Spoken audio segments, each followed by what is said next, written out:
Welcome back ಸ್ನೇಹಿತರೆ, ಎಲ್ಲರಿಗೂ ನಮಸ್ಕಾರ. ಸ್ನೇಹಿತರೆ, ನಾನು ಇವತ್ತು ತರ್ತಿರುವಂತಹ ವಿಡಿಯೋ ಏನಿದೆ ಇದು EVS ಗೆ ಸಂಬಂಧಪಟ್ಟಂತೆ, ಆಕ್ಚುಲಿ ವಿಜ್ಞಾನಕ್ಕೆ, ಬಟ್ ಈಗ ಬಿಟ್ಟಿರುವಂತಹ ಏನು ಟೀಚರ್ ಸಿಲೆಬಸ್ ಪ್ರಕಾರ ನೋಡೋದಾದ್ರೆ ಇದು EVS. ಸ್ನೇಹಿತರೆ, ಇದು ಯಾರಿಗೆಲ್ಲ ಅನುಕೂಲ ಆಗುತ್ತೆ ಅಂದ್ರೆ PSTR ಮತ್ತೆ GPSTR ಅಲ್ಲಿ ಏನಾದ್ರು ಸೈನ್ಸ್ ಇದನ್ನ ಮಾಡ್ತಾ ಇದ್ದೀರಾ ಅಂದ್ರೆ ಅವ್ರಿಗೆ ಅನುಕೂಲ ಆಗುತ್ತೆ. ಎಕ್ಸ್ಪೆಷಲ್ ಅದನ್ನ ಬಿಟ್ಟು VAOಗೆ, KAS ಇರ್ಬೋದು, KPSC ಎಲ್ಲ ಎಕ್ಸಾಮ್ಸ್ಗಳಿಗೂ ಆಗ್ಬೋದು, ಗ್ರೂಪ್ ಸಿಗೆ ಆಗ್ಬೋದು, ಇವಕ್ಕೆಲ್ಲ ಅನುಕೂಲ ಆಗುತ್ತೆ. ಸ್ನೇಹಿತರೆ, ಇದು ಎಲ್ಲಿಂದ್ರೆ 6ರಿಂದ ನಿಮ್ಗೆ ಗೊತ್ತಿರಲಿ 6ರಿಂದ 10ನೇ ತರಗತಿಯ ವಿಜ್ಞಾನವನ್ನ ಕೊಡುವಂತ ಕೆಲಸವನ್ನ ನಾನು ಮಾಡ್ತಾ ಇದ್ದೇನೆ. ಸ್ನೇಹಿತರೆ, ಅದಕ್ಕಿಂತ ಮುಂಚಿತವಾಗಿ ನೀವು ಇನ್ನೂ ಕೂಡ ನಮ್ಮ ಚಾನಲ್ ಅನ್ನ ಸಬ್ಸ್ಕ್ರೈಬ್ ಆಗಿಲ್ಲ ಅಂದ್ರೆ ಈ ಕೂಡಲೇ ಸಬ್ಸ್ಕ್ರೈಬ್ ಆಗಿ ಅಂತ ಹೇಳ್ತಾ ಶುರು ಮಾಡೋಣ. ಅಧ್ಯಾಯ 1, ವಿಜ್ಞಾನದ ಅದ್ಭುತ ಪ್ರಪಂಚ. ಮೊದಲಿಗೆ ನಾವು ನೋಡೋಣ, ವಿಜ್ಞಾನ ಎಂದರೇನು. ವಿಜ್ಞಾನವು ನಾವು ವಾಸಿಸುತ್ತಿರುವ ಜಗತ್ತನ್ನ ಅರ್ಥ ಮಾಡಿಕೊಳ್ಳಲು ಮತ್ತು ಬ್ರಹ್ಮಾಂಡಗಳ ರಹಸ್ಯವನ್ನ ತಿಳಿಯಲು ಆಲೋಚಿಸುವ, ವೀಕ್ಷಿಸುವ ಹಾಗೂ ಕಾರ್ಯನಡೆಸುವ ಒಂದು ವಿಧಾನವಾಗಿದೆ. ಜಗತ್ತಿನಲ್ಲಿ ಜೀವದ ಇರುವಿಕೆಯನ್ನ ಬೆಂಬಲಿಸುವ ನಮಗೆ ತಿಳಿದಿರುವ ಏಕೈಕ ಗ್ರಹ ಯಾವುದು ಅಂದ್ರೆ ನಿಮ್ಗೆಲ್ರಿಗೂ ಗೊತ್ತಿದೆ, ಭೂಮಿ ಇರೋದು ಏಕೈಕ ಗ್ರಹ. ನಮ್ಮ ಜೀವವನ್ನ ನಾವು ಬದುಕೋದಕ್ಕೆ ಸಾಧ್ಯ ಇರುವಂತದ್ದು. ವೈಜ್ಞಾನಿಕ ವಿಧಾನದ ಮುಖ್ಯ ಹಂತಗಳು ಯಾವುವು ಅಂದ್ರೆ ಸೂಕ್ಷ್ಮವಾಗಿ ಗಮನಿಸುವುದು, ಪ್ರಶ್ನೆಗಳನ್ನು ರೂಪಿಸುವುದು, ಸಂಭವನೀಯ ಉತ್ತರವನ್ನು ಊಹಿಸುವುದು, ಪ್ರಯೋಗಗಳ ಮೂಲಕ ಪರೀಕ್ಷಿಸುವುದು, ಫಲಿತಾಂಶವನ್ನು ವಿಶ್ಲೇಷಿಸುವಂಥದ್ದು. ವಿಜ್ಞಾನಿಗಳು ಯಾರು? ಸ್ನೇಹಿತರೆ, ವೈಜ್ಞಾನಿಕ ವಿಧಾನವನ್ನು ಅನುಸರಿಸಿ ಸಮಸ್ಯೆಗಳನ್ನು ಪರಿಹರಿಸುವ ಅಥವಾ ಹೊಸದನ್ನು ಕಂಡುಹಿಡಿಯುವ ವ್ಯಕ್ತಿಗಳೇ ವಿಜ್ಞಾನಿಗಳು. ಇದೆಲ್ಲ ಎಲ್ಲಿದೆ ಅಂದ್ರೆ ಟೆಕ್ಸ್ಟ್ ಬುಕ್ ಅಲ್ಲಿ ಇರುವಂತದ್ದು, 6ನೇ ತರಗತಿಯ ಟೆಕ್ಸ್ಟ್ ಬುಕ್ ಅಲ್ಲಿ ಇರುವಂತದ್ದು. ಅದನ್ನೇ ನಾವು ಇಲ್ಲಿ ತೆಗೆದು ಇಟ್ಟಿರುವಂತದ್ದು. ವಿಜ್ಞಾನವನ್ನ ಕಲಿಯಲು ಬೇಕಾದ ಅತ್ಯುನ್ನತವಾದ ಗುಣ ಯಾವುದು ಅಂದ್ರೆ ಕುತೂಹಲದಿಂದ ಸುತ್ತಮುತ್ತಲಿನ ಪರಿಸರವನ್ನು ಸೂಕ್ಷ್ಮವಾಗಿ ಅವಲೋಕಿಸುವುದು, ಹೇಗೆ, ಏಕೆ ಎನ್ನುವುದು ಪ್ರಶ್ನಿಸುವಂತದ್ದು. ಅದು ಬೇಸಿಕ್ ಆಗಿರುವಂತದ್ದು. ಈಗ ನೋಡ್ಕೊಂಡು ಹೋಗೋಣ ಅಧ್ಯಾಯ 2, ಜೀವ ಜಗತ್ತಿನಲ್ಲಿ ವೈವಿಧ್ಯತೆ. ಜೀವ ವೈವಿಧ್ಯತೆ ಎಂದರೇನು? ಒಂದು ನಿರ್ದಿಷ್ಟ ಪ್ರದೇಶದಲ್ಲಿ ಕಂಡುಬರುವ ವಿವಿಧ ಬಗೆಯ ಸಸ್ಯಗಳು, ಪ್ರಾಣಿಗಳ ವೈವಿಧ್ಯಮಯ ಸಮೂಹವನ್ನು ನಾವು ಜೀವ ವೈವಿಧ್ಯತೆ ಅಂತ ಕರಿತೀವಿ. ಇನ್ನು ಗುಂಪುಗೂಡಿಸುವಿಕೆ ಅಂದ್ರೆ ವಸ್ತುಗಳು, ಸಸ್ಯಗಳು ಅಥವಾ ಪ್ರಾಣಿಗಳು ಅವುಗಳ ಸಾಮಾನ್ಯ ಗುಣ, ಸಾಮ್ಯತೆ, ಭಿನ್ನತೆಗಳ ಆಧಾರದ ಮೇಲೆ ವಿಂಗಡಿಸಿ ಗುಂಪುಗೂಡಿಕೆಯನ್ನು ಮಾಡಲಾಗುತ್ತೆ. ಇನ್ನು ಎತ್ತರ ಮತ್ತು ಕಾಂಡದ ಸ್ವಭಾವದ ಆಧಾರದ ಮೇಲೆ ಸಸ್ಯಗಳನ್ನ ವರ್ಗೀಕರಿಸಲಾಗಿದೆಯೇ ಅಂದ್ರೆ ಖಂಡಿತವಾಗಿಯೂ ಆಗಿದೆ. ಸಸ್ಯಗಳನ್ನ ಅವುಗಳ ಸ್ವಭಾವ ಹಾಗೂ ಕಾಂಡದ ಆಧಾರದ ಮೇಲೆ ಗಿಡಮೂಲಿಕೆಗಳು, ಪೊದೆಗಳು, ಮರಗಳು ಎಂದು 3 ಗುಂಪುಗಳಾಗಿ ವಿಂಗಡಿಸಲಾಗಿದೆ.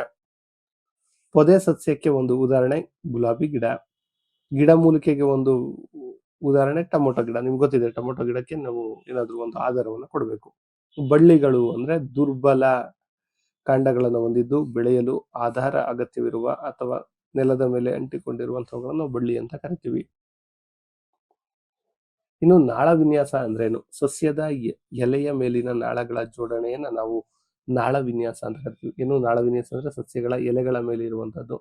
ನಾಳ ವಿನ್ಯಾಸದಲ್ಲಿ ಮತ್ತೆ 2 ವಿಧಗಳನ್ನು ನೋಡಬಹುದು. ಒಂದು ಜಾಲಬಂಧ ನಾಳ ವಿನ್ಯಾಸ, ಇನ್ನೊಂದು ಸಮಾಂತರ ನಾಳ ವಿನ್ಯಾಸ.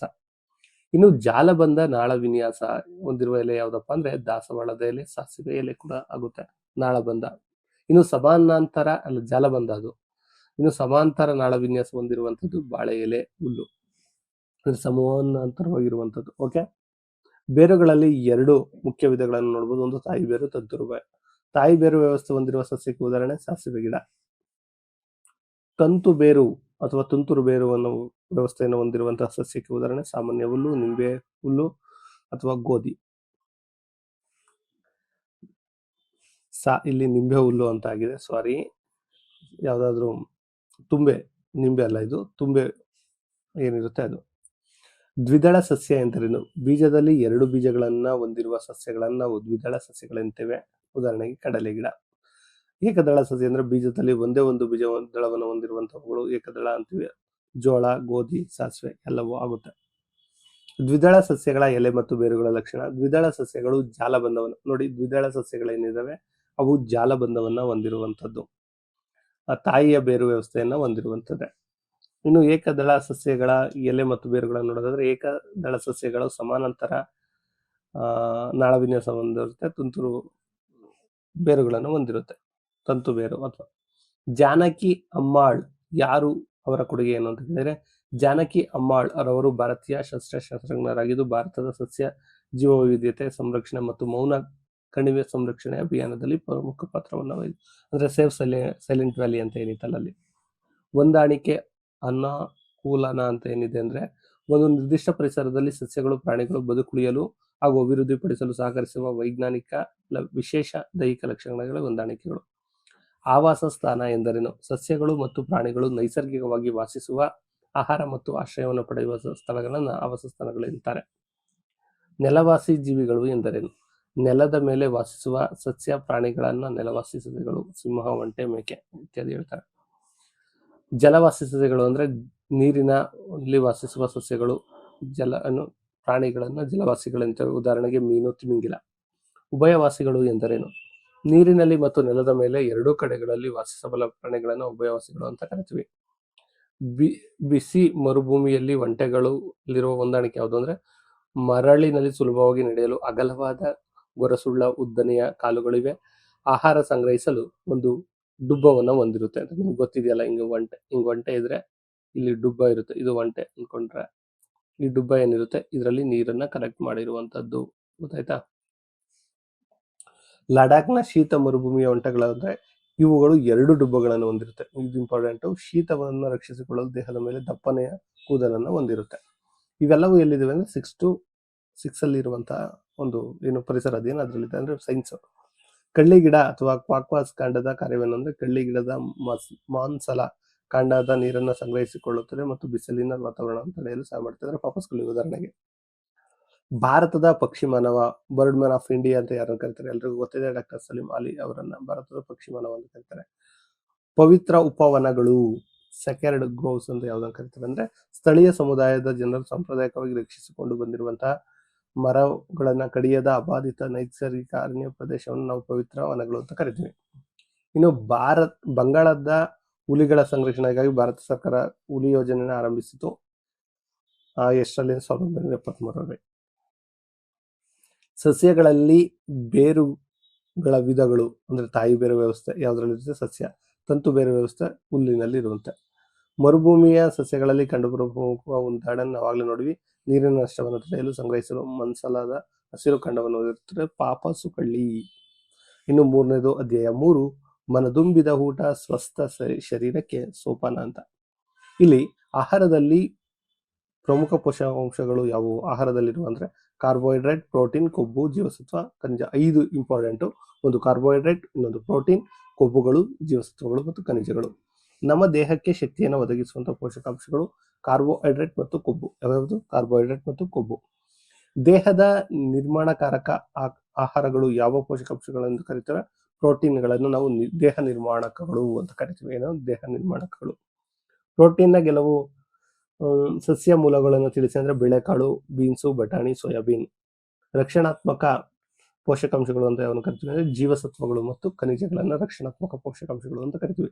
ವಿಟಮಿನ್ ಸಿ ಕೊರತೆಯಿಂದ ಬರುವಂತದ್ದು ಸ್ಕರ್ವಿ. ಯಾವುದು? ಸ್ಕರ್ವಿ. ಇರುಳು ಕುರುಡುತನ ಯಾವ ಜೀವಸತ್ವದ ಕೊರತೆಯಿಂದ ಬರುತ್ತೆ? ಜೀವಸತ್ವ ಎ, ವಿಟಮಿನ್ ಎ ಇಂದ. ಜೀವಸತ್ವ ಡಿ ಕೊರತೆಯಿಂದ ಉಂಟಾಗುವಂತಹ ರೋಗಗಳು ರಿಕೆಟ್ಸ್. ಗಾಯಿಟರ್ ಅಥವಾ ಗಳಗಂಟ ರೋಗವು ಯಾವ ಪೋಷಕಾಂಶದ ಕೊರತೆಯಿಂದ ಬರುತ್ತೆ ಅಂದ್ರೆ ಅಯೋಡಿನ್ ಕೊರತೆ, ಅಂದ್ರೆ ಉಪ್ಪಿನ ಕೊರತೆಯಿಂದ. ಉಪ್ಪಿನಲ್ಲಿ ಅಯೋಡಿನ್ ಇಲ್ಲ ಅಂದ್ರೆ. ರಕ್ತಹೀನತೆಯಿಂದ ಯಾವ ಖನಿಜದ ಕೊರತೆ ಉಂಟಾಗುತ್ತೆ ಅಂದ್ರೆ ಅನಿಮಿಯಾ, ಅಂದ್ರೆ ಐರನ್ ಕೊರತೆಯಿಂದ ಅನಿಮಿಯಾ ಉಂಟಾಗುತ್ತೆ. ಆಹಾರದಲ್ಲಿ ಪಿಷ್ಟ ಇರುವಿಕೆಯನ್ನು ಪರೀಕ್ಷಿಸಲು ಬಳಸುವ ದ್ರಾವಣ ಯಾವುದು? ಸಾರಯುಕ್ತ ಅಯೋಡಿನ್ ಅನ್ನು ಬಳಸುವ. ಪಿಷ್ಟ ಇದೆಯಾ ಇಲ್ವಾ ಆಹಾರದಲ್ಲಿ ಅಂತ. ಪಿಷ್ಟವುಳ್ಳ ಆಹಾರಕ್ಕೆ ಅಯೋಡಿನ್ ಸೇರಿಸಿದಾಗ ಏನಾಗುತ್ತೆ ಅಂದ್ರೆ ನೀಲಿ ಕಪ್ಪು ಬಣ್ಣಕ್ಕೆ ಬದಲಾಗುತ್ತೆ. ಆಹಾರದಲ್ಲಿರುವ ಪ್ರೋಟೀನ್ ಇರುವಿಕೆಯನ್ನು ಪರೀಕ್ಷಿಸಲು ಬಳಸುವಂತದ್ದು ತಾಮ್ರದ ಸಲ್ಫೇಟ್, ಕಾಸ್ಟಿಕ್ ಸೋಡಾವನ್ನ ಬಳಸಿದ್ರೆ ನಿಮ್ಗೆ ಗೊತ್ತಾಗುತ್ತೆ ಪ್ರೋಟೀನ್ ಇದೆಯಾ ಇಲ್ವಾ ಅಂತ. ಸಂತುಲಿತ ಆಹಾರ ಅಂದ್ರೆ ದೇಹದ ಸಮರ್ಪಕ ಬೆಳವಣಿಗೆ ಅಗತ್ಯವಿರುವ ಎಲ್ಲಾ ಪೋಷಕಾಂಶಗಳು, ನಾರು ಪದಾರ್ಥ, ನೀರಿನ ಸರಿಯಾದ ಪ್ರಮಾಣದಲ್ಲಿ ಹೊಂದಿರುವ ಆಹಾರವನ್ನ ಸಂತುಲಿತ ಆಹಾರ ಅಂತ ಕರಿತೀವಿ. ನಾರು ಪದಾರ್ಥಗಳ ಮುಖ್ಯ ಕಾರ್ಯವೇನು ಅಂದ್ರೆ ಜೀರ್ಣವಾಗದ ಆಹಾರವನ್ನ ಸುಲಭವಾಗಿ ಹೊರಹಾಕಲು, ಮಲವಿಸರ್ಜನೆ ಸರಾಗವನ್ನು ಮಾಡುವಂಥದ್ದು. ಅಸ್ವಾಸ್ಥ್ಯ ಆಹಾರಗಳಿಗೆ, ಜಂಕ್ ಫುಡ್ಗೆ ಉದಾಹರಣೆ ಅಂದ್ರೆ ಆಲೂಗಡ್ಡೆ ಚಿಪ್ಸು, ಮಕ್ಕಳು ತಿನ್ನೋದು, ಕಾರ್ಬೋನೇಟೆಡ್ ಪಾನೀಯಗಳು. ಸಿರಿಧಾನ್ಯಗಳು, ಪೌಷ್ಟಿಕ ಧಾನ್ಯಗಳು ಎಂದು ಹೇಗೆ ಕರೀತಾರೆ ಅಂದ್ರೆ ಅವುಗಳಲ್ಲಿ ಹೆಚ್ಚಿನ ಜೀವಸತ್ವ, ಖನಿಜ, ನಾರು ಪದಾರ್ಥಗಳು ಇರುವ ಪೌಷ್ಟಿಕ ಧಾನ್ಯಗಳು ಅಂತೀವಿ. ಆಹಾರದ ಮೈಲು, ಫುಡ್ ಮೈಲ್ಸ್ ಎಂದರೇನು? ಆಹಾರ ಪದಾರ್ಥವು ಉತ್ಪಾದನೆಯ ಸ್ಥಳದಿಂದ ಗ್ರಾಹಕನಿಗೆ ತಲುಪುವವರೆಗೂ ಪ್ರಯಾಣಿಸುವ ಒಟ್ಟು ದೂರವನ್ನ ಆಹಾರದ ಮೈಲುಗಳು ಎಂದು ಕರಿತೀವಿ. ಭಾರತದಲ್ಲಿ ಮಧ್ಯಾಹ್ನದ ಬಿಸಿಯೂಟ ಕಾರ್ಯಕ್ರಮ ಪ್ರೇರಣೆ ನೀಡಿದವರು ಯಾರಪ್ಪ ಅಂದ್ರೆ ಕುಲುತೂರು ಗೋಪಾಲನ್ ಅವರು. ಮಧ್ಯಾಹ್ನದ ಬಿಸಿಯೂಟ ಹುಡುಗರಿಗೆ ಕೊಡ್ತಾರಲ್ಲ ಅದು. ಆಹಾರದ ಗುಣಮಟ್ಟವನ್ನು ನಿಯಂತ್ರಿಸುವ ಸಂಸ್ಥೆಯನ್ನು PSSAI ಅಂದ್ರೆ ಭಾರತೀಯ ಆಹಾರ ಸುರಕ್ಷತೆ ಗುಣಮಟ್ಟ ಪ್ರಾಧಿಕಾರ. ಇನ್ನು 4ನೇ ಚಾಪ್ಟರ್ ಅನ್ನ ನೋಡೋಣ. ಅಧ್ಯಾಯ 4 ಕಾಂತಗಳ ಅನ್ವೇಷಣೆ. ಕಾಂತೀಯ ವಸ್ತುಗಳು ಎಂದರೇನು? ಕಾಂತದಿಂದ ಆಕರ್ಷಿತಪಡುವ ವಸ್ತುಗಳನ್ನು ನಾವು ಕಾಂತೀಯ ವಸ್ತುಗಳು ಅಂತ ಕರಿತೀವಿ. ಉದಾಹರಣೆಗೆ ಕಬ್ಬಿಣ, ನಿಕ್ಕಲ್, ಕೋಬಾಲ್ಟ್. ಅಕಾಂತೀಯ ವಸ್ತುಗಳು ಕಾಂತದಿಂದ ಆಕರ್ಷಿಸಲ್ಪಡದೇ ಇರುವಂತಹವುಗಳನ್ನು ನಾವು ಅಕಾಂತೀಯ ವಸ್ತುಗಳು, ಪ್ಲಾಸ್ಟಿಕ್, ಮರ, ಗಾಜು ಮುಂತಾದವು. ಕಾಂತದ ಧ್ರುವಗಳು ಎಂದರೇನು? ಕಾಂತದಲ್ಲಿ ಆಕರ್ಷಣ ಸಾಮರ್ಥ್ಯ ಹೆಚ್ಚಾಗಿರುವ ತುದಿಗಳನ್ನ ಕಾಂತದ ಧ್ರುವಗಳು ಅಂತ ಕರಿತೀವಿ. ಪ್ರತಿಯೊಂದು ಕಾಂತಕ್ಕೂ ಎಷ್ಟು ಧ್ರುವಗಳಿರ್ತವೆ? 2. ಒಂದು ಉತ್ತರ ಧ್ರುವ, ಇನ್ನೊಂದು ದಕ್ಷಿಣ ಧ್ರುವ ಎಂಬ 2 ಧ್ರುವಗಳು ಇರ್ತವೆ. ಸ್ವತಂತ್ರವಾಗಿ ತೂಗುಬಿಟ್ಟ ಕಾಂತವು ಯಾವ ದಿಕ್ಕಿನಲ್ಲಿ ಸ್ಥಿರಗೊಳ್ಳುತ್ತೆ ಅಂದ್ರೆ ನಿಮಗೆ ಗೊತ್ತಿರಲಿ, ಉತ್ತರ ಮತ್ತು ದಕ್ಷಿಣ ದಿಕ್ಕಿನಲ್ಲಿ. ಇನ್ನೊಂದು ಸ್ನೇಹಿತರೆ, ಇಲ್ಲಿ ಇನ್ನೊಂದು ವಿಚಾರವನ್ನ ನಾನು ನಿಮಗೆ ಹೇಳ್ತಾ ಇದ್ದೀನಿ. ಈ PDF ಅಂದ್ರೆ ಯಾವುದು, ಸೈನ್ಸ್ PDF ಏನಿದೆ, ತುಂಬಾ ಜನ ಕೇಳಿದ್ರಿ ಅನ್ನುವಂಥ ಕಾರಣಕ್ಕೆ ಈ PDF ಅನ್ನ ಈಗ ರೆಡಿ ಮಾಡ್ತಾ ಇದೀವಿ. ಇನ್ನೆರಡು ದಿನದಲ್ಲಿ ನಿಮಗೆ ಈ PDF ಲಭ್ಯವಿರುತ್ತೆ. ಈ PDF ಬೇಕು ಅಂದ್ರೆ ನೀವು ಈ ನಂಬರ್ಗೆ 9945005138ಗೆ 149 rupees ಅನ್ನ ಪೇ ಮಾಡಿ ಈ PDF ಅನ್ನ ಪಡ್ಕೋಬಹುದು. ಆದಷ್ಟು ವಾಟ್ಸಪ್ ಅಲ್ಲೇ ಕಮ್ಯುನಿಕೇಟ್ ಮಾಡಕ್ಕೆ ಟ್ರೈ ಮಾಡಿ ಸ್ನೇಹಿತರೆ. ಇದಷ್ಟೇ ಅಲ್ಲದೆ ಸ್ನೇಹಿತರೆ, ನಮ್ಮ ಬಳಿ 6ರಿಂದ 10ನೇ ತರಗತಿ ಸೋಷಿಯಲ್ ಸೈನ್ಸ್ ಇರುವಂತದ್ದು, ಕಂಪ್ಯೂಟರ್ ಕೂಡ ಇರುವಂತದ್ದು, ಮೌಲ್ಯ ಶಿಕ್ಷಣ ಕೂಡ ಇರುವಂತದ್ದು. ಯಾವ್ದಾದ್ರು ಬೇಕು ಅಂದ್ರೆ ನೀವು ಕಾಂಟ್ಯಾಕ್ಟ್ ಮಾಡಿ ಅಂತ ಹೇಳ್ತಾ ಮುಂದೆ ಹೋಗೋಣ. ಕಾಂತೀಯ ದಿಕ್ಸೂಚಿಯ ಮುಖ್ಯ ಉಪಯೋಗವೇನೆಂದ್ರೆ ಭೂಮಿಯ ಮೇಲಿನ ಭೌಗೋಳಿಕ ದಿಕ್ಕುಗಳು ಪತ್ತೆ ಹಚ್ಚಲು ಕಾಂತೀಯ ದಿಕ್ಸೂಚಿಯನ್ನು ಬಳಸಲಾಗುತ್ತೆ. ಪ್ರಾಚೀನ ಭಾರತೀಯ ನಾವಿಕರು ದಿಕ್ಕು ತಿಳಿಸಲು ಬಳಸುತ್ತಿದ್ದ ಕಾಂತೀಯ ಸಾಧನ ಯಾವುದು ಅಂದ್ರೆ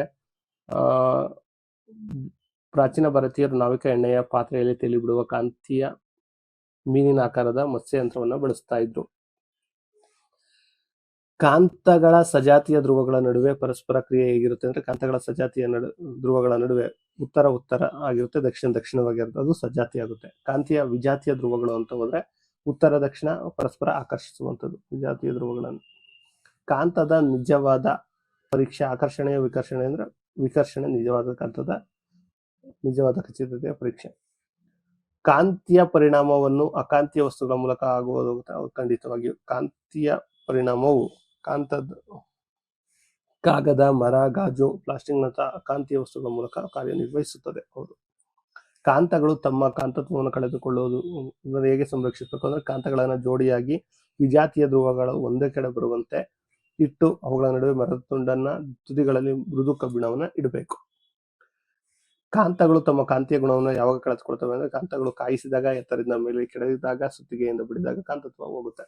ಇನ್ನು ಕಾಂತದಿಂದ ಕೇವಲ ಒಂದೇ ಧ್ರುವವನ್ನು ಪ್ರತ್ಯೇಕಿಸಲು ಸಾಧ್ಯವೇ ಇಲ್ಲ. ಯಾಕಂದ್ರೆ ಕಾಂತವನ್ನು ಎಷ್ಟೇ ತುಂಡು ಮಾಡಿದ್ರು ಏಕಧ್ರುವವನ್ನು ಪ್ರತ್ಯೇಕಿಸಲು ಸಾಧ್ಯವಿಲ್ಲ. 2 ಧ್ರುವಗಳು ಜೋಡಿಯಾಗಿಯೇ ಇರುತ್ತದೆ.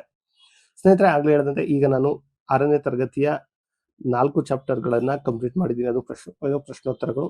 ಇದೇ ರೀತಿ ಉಳಿದವನ್ನ ಮತ್ತೊಂದು ವಿಡಿಯೋದಲ್ಲಿ ನಿಮ್ಮ ಮುಂದೆ ಇಡ್ತೀನಿ. ಅದಕ್ಕಿಂತ ಮುಂಚಿತವಾಗಿ ಸ್ನೇಹಿತರೆ, PSTRಗೆ ಬಿಟ್ಟಿರುವಂತಹ ಏನು EVS ಇದೆ, ಅದು ಖಂಡಿತವಾಗಿಯೂ EVS ಅಂತ ನಮ್ಗಂತೂ ಅಂತ ಇಲ್ಲ. ಅವರು 1 to 5 ವರೆಗೂ ಕೇಳ್ತಾ ಇಲ್ಲ.